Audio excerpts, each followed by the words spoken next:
snafus. Here's my question. Did the president ever pick up the phone and call the Libyan government and say, let those people out of the airport, they need to get to the annex to protect our people under siege?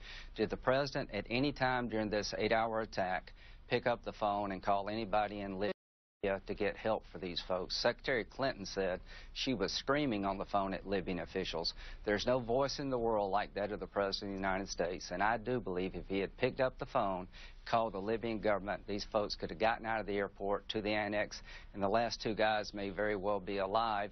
And if he did call the Libyan officials and they sort of blew him off, that will affect whether or not I would give foreign aid in the future to Libya. But if he failed to call on behalf of those people under siege, then I think that's a massive failure of leadership by our commander-in-chief. Well, have you tried to find out if he did call?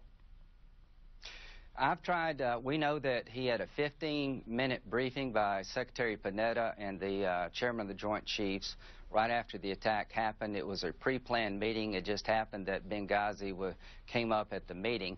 I don't know what the president did that evening. I don't know if he ever called anyone. I know he never talked to the Secretary of Defense.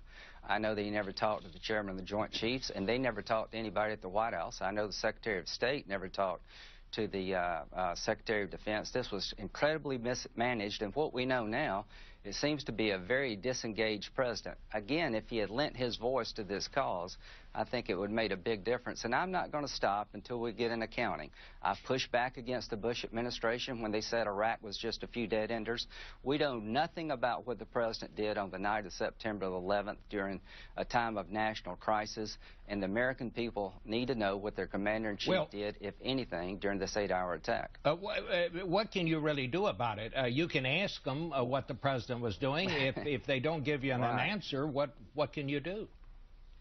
I don't think we should allow Brennan to go forward for the CIA directorship, Hagel to be confirmed to Secretary of Defense until the White House gives us an accounting. Did the president ever pick up the phone and call anyone in the Libyan government to help folks? What did the president do?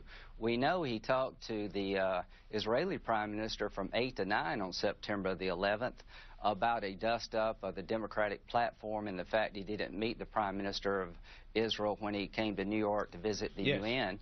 But that's not related to Libya. What did he do that night? That's not unfair. The families need to know. The American people need to know.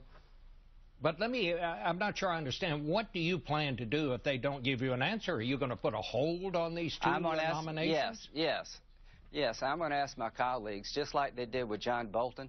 Joe Biden said, no confirmation without information.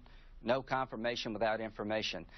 You know, when Secretary Clinton said she had a clear-eyed assessment of the threats in Libya, that proved after this hearing not to be true.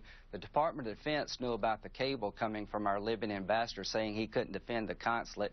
This was on August the 15th. They knew about the deteriorating security situation, but the Secretary of State didn't know any of this. So she was blind, the President was disengaged, and the Department of Defense never launched one airplane to help these folks for 7.5 hours. This is complete system failure, and I'm going to get to the bottom of it. I don't think it's unfair to ask these questions.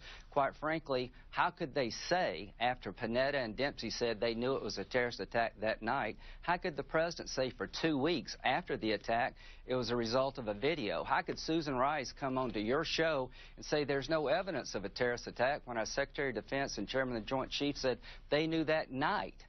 I think that was a misleading narrative 3 weeks before our election. Let me just make sure, because you're about to make some news here, I think. You are saying that you are going to block the nominations. You're going to block them from coming to a vote until you get an answer to this. Now, John McCain has already said he doesn't think the Republicans ought to filibuster this. What will you do? You're just going to put a hold on it. And what? I'm not filibustering. What has to happen? What would they have to do then to bring this to a vote? I want to know who changed the talking points. Who took the references to al-Qaeda out of the talking points given to Susan Rice?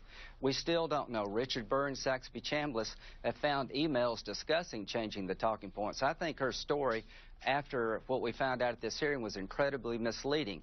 I want to know what our president did. What did he do as commander-in-chief? Did he ever pick up the phone and call anybody? I think this is stuff that the country needs to know. We pushed back against Bush. We asked for Rumsfeld to resign when Iraq went into shambles. This is a national security failure of monumental proportions, and I'm not going to stop till we get to the bottom of it. If it hadn't been for this investigation and these hearings and your show, we would still think this was a video that caused a riot and the president was hands-on.